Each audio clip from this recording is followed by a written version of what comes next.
টুনি দাঁত মুখ শক্ত করে তেড়ে এলো ওর দিকে। বুড়ি যখন তখন কান্দিস না কইলাম, শিগগির থাম। ধমক খেয়ে ফকিরের মা চুপ করে রইল।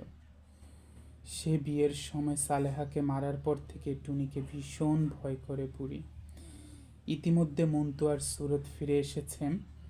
কাঁধের ওপর কুড়োলটা মাটিতে নামিয়ে রাখতে না রাখতে টুনি একপাশে টেনে নিয়ে গেল মন্টুকে। মাঝি বাড়ি যাইও না তো। মন্টু গাড় নাড়ল। না। কেন, কি হইছে? টুনি বলল, ওলা বিবি আইছে ওইখানে। বলতে গিয়ে মুখখানা শুকিয়ে গেল ওর। মন্টুর দু চোখে বিস্ময়। বলল, কার কাছ থেকে শুনছ? ও কথার কোনো জবাব না দিয়ে টুনি আবার বলল, শোনো, ওই বাড়ির দিকে গেলে কিন্তু আমার মাথা খাও, যাইও না কেন। মন্টু সায় দিয়ে মাথা নাড়ালো, কিন্তু বিস্ময়ের ঘোর কাটিয়ে উঠতে পারল না সে। আজ সকালে মিয়াবাড়ি যাওয়ার পথে একবার করিম শেখের সঙ্গে দেখা করে গেছে মন্টু। নৌকাটাকে ভালোভাবে মেরামত করার বিষয়ে অনেকক্ষণ আলাপ করে গেছে ওর সঙ্গে, কিন্তু তখন তো এমন কিছু শুনেনি সে।